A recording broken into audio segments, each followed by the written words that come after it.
Ешкім күтпеген жайт орын алды. Демалыс күні Мұсаның экс қыздары Мөлдір, Айнұр, Еңлік Мұсаны Шымбұлаққа шаңғы тебуге шақырды. Мұсаға деген сезімі әлі өшпеген қатысушы қыздар Мұсамен бірге тауға шықты. Естеріңізге сала кетейік, Мұса бұрын сүйіктісі Агатамен бірге тауға жиі шығатын. Үнемі Агатамен тауда романтикалық сәттерді өткізетін Мұса биыл су жаңа экс қыздармен тауға шықты.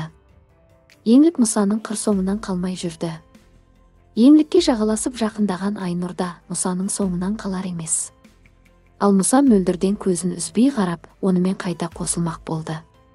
Сондай-ақ тамақтану кезінде Мөлдір Айсұлтанның жанына отырмай, Айнұр екеуі Мұсаның қасына отырды.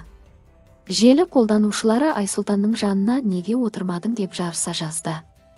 Осы жайтты көрген Айсұлтан Мөлдірді қатты қызғанып қалды. Тамақтану барысында сұмдық жағдай орын алды. Мұса мен Айсұлтан далаға шығып ерегесіп қалды. Тіпті бір-бірінің жағасынан алды. Айнұр қызымыздың да Мұсаға деген сезімі әлі сейілген жоқ. Ол Мұсамен тауға шаңғы тебуде қасынан шықпады.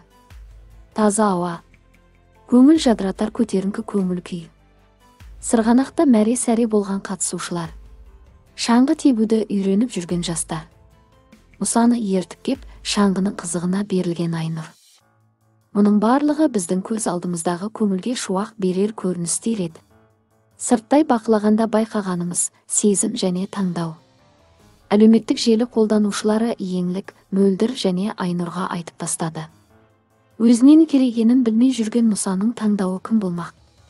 Немесе қосылайыққа барып Альмирамен татуласып үміткер күте ме? Дегенмен Мұсаның соңғы кездері жүйкесі сыр беріп жүр. Тек қосылайықты емес, бүкіл айналасына негатив айтып сынап жүр. Мұса ұлымызда сабырға келіп өз бақытын тапсын.